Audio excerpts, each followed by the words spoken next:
Having more fun than a human being should be allowed to have Rush Limbaugh and the EIB network. I have my brain tied behind my back just to make it fair. Before proceeding here on the investigatory efforts of the Obama regime against Trump, I want to take just a brief diversion back to the New York Times story on January 20th, 2017. Remember, this is the story, and we could get the actual cutout of the front page that they put it at rushlimbaugh.com. But the headline, Wiretapped Data Used in Inquiry of Trump Aides. There's no, folks, I mean, the idea that Trump's allegation is absurd, I'm telling you, there is far more substance to what Trump is alleging than the entire thing that the Democrats and the media are alleging. There is no evidence that the Russians had anything to do with the outcome of our election. None. And there won't be any because the Russians didn't. But there's all kinds of evidence, circumstantial and suspicious and common sense, that this is what the Obama administration did.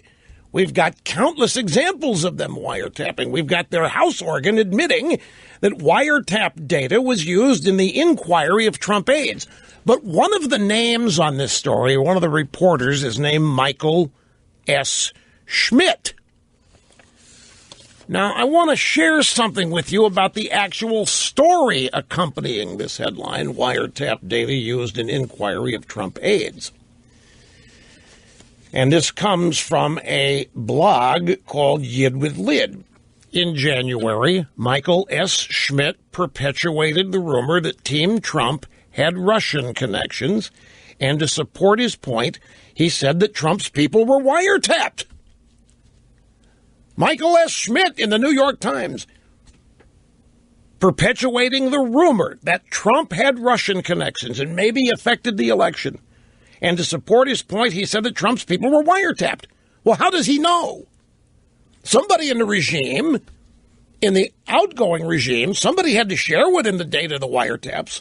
Somebody had to tell him there were wiretaps. Somebody had to tell him what the wiretaps had produced, because he's writing about it in the New York Times.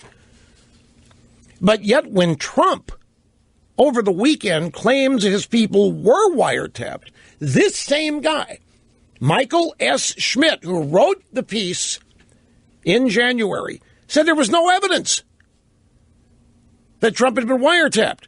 Now, folks, in January 20th, New York Times, Michael Schmidt wrote that Team Trump had Russia connections, and to support his point said that Trump's people were wiretapped. And that's in the New York Times in January. So Trump tweets over the weekend that Obama's wiretapping him, and how low that is and what Trump thinks of it and so forth. This same reporter comes back and says, there's no evidence of that. Trump's lunatic. There's no evidence of that. Trump's insane. Well, now, how can this be? The New York Times has the word wiretapped in a headline. The writer, one of three on the piece, claims that Trump had Russian connection, and to support the point, he said that Trump's people were wiretapped. So Trump comes along, I was wiretapped. Same reporter, there's no evidence of that. Now, what's going on at the New York Times? How in the world? Do they know what they're doing, or they just forget what they did?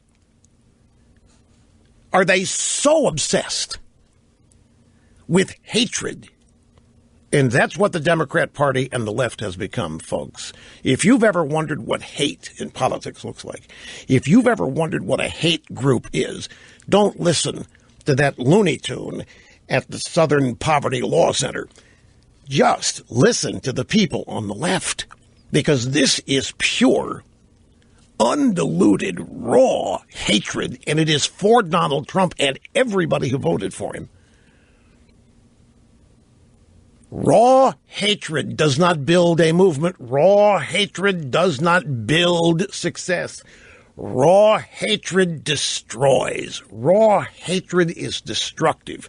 These people at the New York Times write in January that Trump was wiretapped, and that's why we know he was working with the Russians.